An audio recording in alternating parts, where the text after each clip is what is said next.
Portland High School, I've had two memorable experiences throughout the course of the semester, and they both come in the last week. So the first one is I was covering a baseball game at Headlock Field. We had a lot of games going on around the area, and Ryan needed us to cover games. He was sitting in the right field benches so he could watch both the baseball game and the lacrosse game that Cooper and Callie were covering.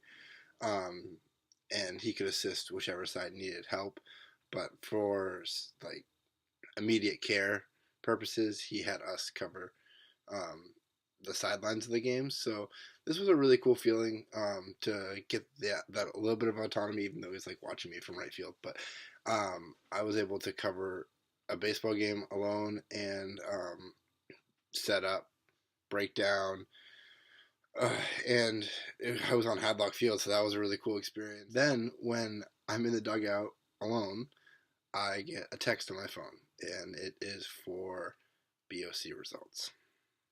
And it's from Lindsay. She said that the results are in, and I checked my phone furiously, and there's no results. So I'm now sitting in the dugout alone, covering this game, wondering when I'm going to hear about my exam. And it was really good for me because it allowed me to put in perspective what was more important at the time, and that was the game.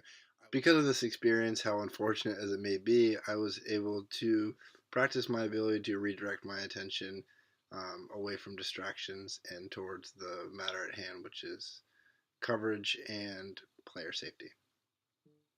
My second most memorable experience at Portland was when recently Ryan asked me to take a look at a player's shoulder for a second opinion.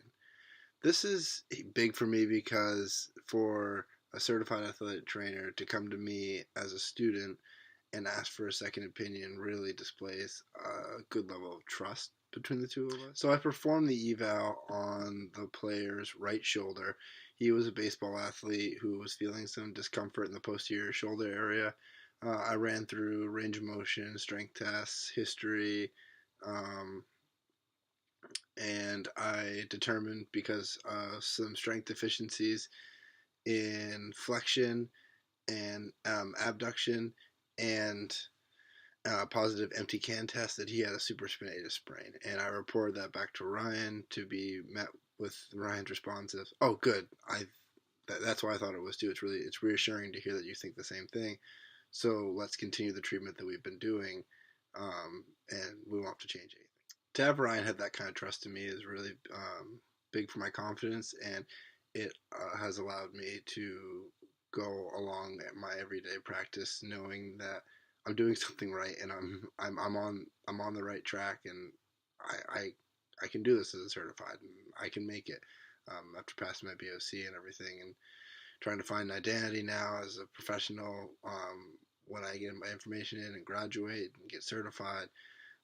It's a good stepping stone for me, and I'm very happy with my experience with Ryan at Portland. So these have been my two most memorable moments at Portland High School. They came in the last week, but just because they were recently doesn't mean they're any less memorable than the whole experience I've had.